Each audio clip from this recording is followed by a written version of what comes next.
அஸ்ஸலாமு அலைக்கும். இன்னைக்கு ராபியா குக்கிங்ல என்ன செஞ்சிருக்கோம் அப்டின்னா, ரொம்ப அதாவது 2 விதமா செஞ்சிருக்கேன். ஒரு தோசை வந்து செஞ்சிருக்கேன். அடுத்து வந்து இதுக்கு ஒரு பொடி வந்து அங்க செஞ்சிருக்கேங்க. இப்ப இந்த தோசை வந்து எப்படி செய்றது அப்டி சொல்லிட்டு பார்க்கலாம். நான் வந்து ஒரு பவுல் எடுத்திருக்கேன். இதுல வந்து 1 கப்பு ராகி மாவு வந்து எடுத்திருக்கேன். ராகி மாவு எடுத்து அடுத்து வந்து 1/2 கப் வந்து அரிசி மாவு வந்து எடுத்துக்கிறேன் நான். அடுத்து 1/2 கப்பு ரவை வந்து எடுத்துக்கிறேன். அதாவது ராகி மாவு மட்டும் கொஞ்சம் அதிகமா சேர்த்துக்கங்க. மித்த 2 வந்து அரை அரை கப் வந்து சேர்த்துக்கணும். அடுத்து வந்து 3/4 கப் வந்து தயிர் வந்து சேர்த்துக்கிறேன். தயிர் வந்து நான் பேக்கெட் தயிர் தாங்க சேர்க்கிறேன். கொஞ்சம் புளிச்ச தயிரா இருக்கட்டும். இது வந்து ஊறலாம் வைக்க வேண்டாம். இந்த மாவு வந்து ஒரு 10 நிமிஷம் வச்சா போதும். ஆ இல்ல தயிர் வந்து புளிக்கலனாலும் பரவாயில்ல. ஆனா புளிச்ச தயிரா இருந்தா கொஞ்சம் நல்லாருக்கும். அவ்வளோதான். ஆனா இது வந்து எப்படி தயிர் எந்த தயிர் ஊத்துனாலும் ரொம்ப டேஸ்ட்டா தாங்க இருக்கும் இந்த தோசை வந்து. இந்த தோசை வந்து நீர் தோசை மாதிரி ஊத்தலாம். இல்ல கட்டியா பன் தோசை மாதிரி ஊத்தலாம். இல்ல எப்பவும் போல பேப்பர் தோசை மாதிரி ஊத்தலாம்.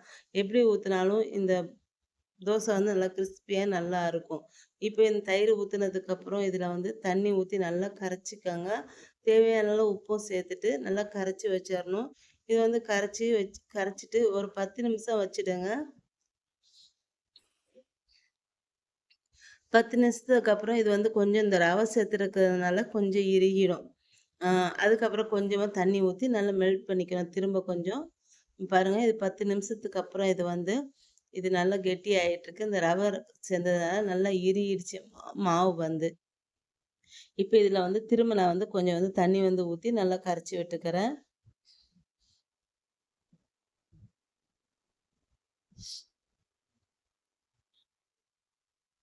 தண்ணி விட்டு நல்லா திரும்ப நல்லா கரைச்சுக்கங்க. நல்லா தண்ணி வந்து நல்லா தோசை மாவு மாதிரி நல்லா கரைச்சு வச்சுக்கங்க. இது எவ்வளோ தண்ணியா இருந்தாலும் தோசை வந்து இதுல வந்து சூப்பரா வரும். இது வந்து நம்ம வந்து கெட்டியா கரைக்கணும். தண்ணி அந்த மாதிரி இல்ல. இதுல தண்ணி ரொம்ப ஊத்துனாலும் தோசை நல்லா வரும். இந்த மாதிரி இருந்தாலும் தோசை வந்து சூப்பரா வரும். நல்லா கிரிஸ்பியா வரும் தோசை வந்து. இப்ப வந்து இது நல்லா கரைச்சாச்சு. இப்ப வந்து தோசை வந்து நம்ம வந்து ஊத்திக்கலாம். பாருங்க ஒரு தோசை கல்ல எடுத்திருக்கேன். இப்ப இதுல வந்து நான் வந்து தோசை வந்து ஊத்திடுறேன். ஃபர்ஸ்ட்டு எண்ணெய் தேய்ச்சுக்கங்க. எண்ணெய் தேய்ச்சுட்டு இத வந்து தோசை ஊத்திக்கலாம் இதுல.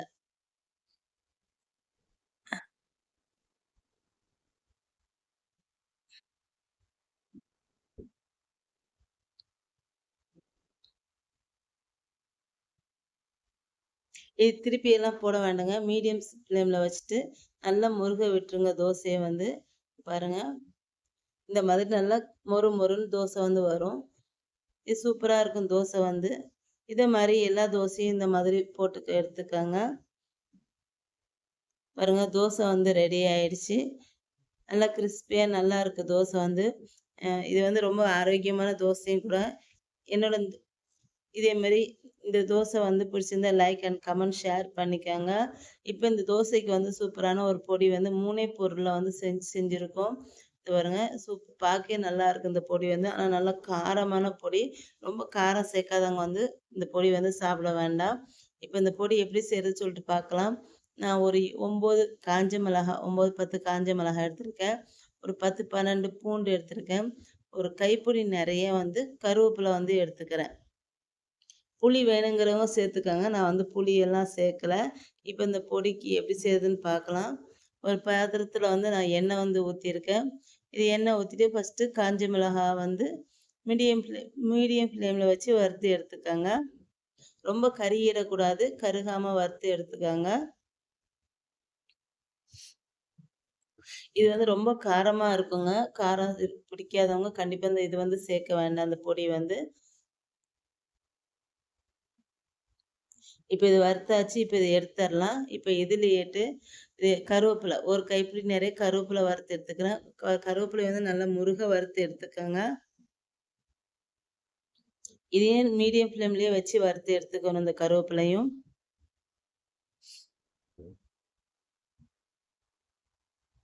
அடுத்து கருவேப்பில வறுத்து எடுத்துட்டு இப்போ இது எல்லாத்தையும் ஆற வச்சிரலாம் இப்போ. மிளகா வத்தலும், கருவேப்பில மட்டும் வறுத்தா போதுங்க. ஏன்னா நம்ம சேர்க்கிறதே 3 பொருள் தான். இப்ப இத வறுத்தாச்சு. இப்ப இத எடுத்து வச்சிரலாம். எடுத்து ஆற விட்டுட்டு இப்போ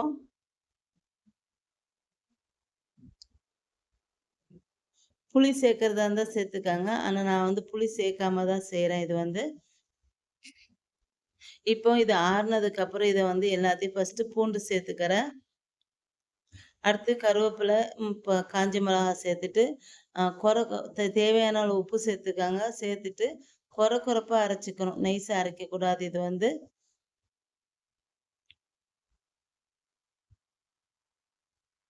கொரப்பா அரைச்சு எடுத்துக்கங்க. இங்க பாருங்க, இந்த மாதிரி தான் இருக்கணும். நைஸா அரைச்சிடக்கூடாது. நைஸா அரைச்சா அவ்வளோ நல்லா இருக்காது இது வந்து. இங்க பாருங்க, இந்த மாதிரி அரைச்சு எடுத்துக்கங்க. இப்ப இத ஒரு கிண்ணத்துல எடுத்து வச்சுட்டு நல்லெண்ணெய் ஊத்திக்கங்க. இத வறுக்கிறதுக்கு நான் நல்லெண்ணெய் ஊத்தி தான் வறுத்தேன்.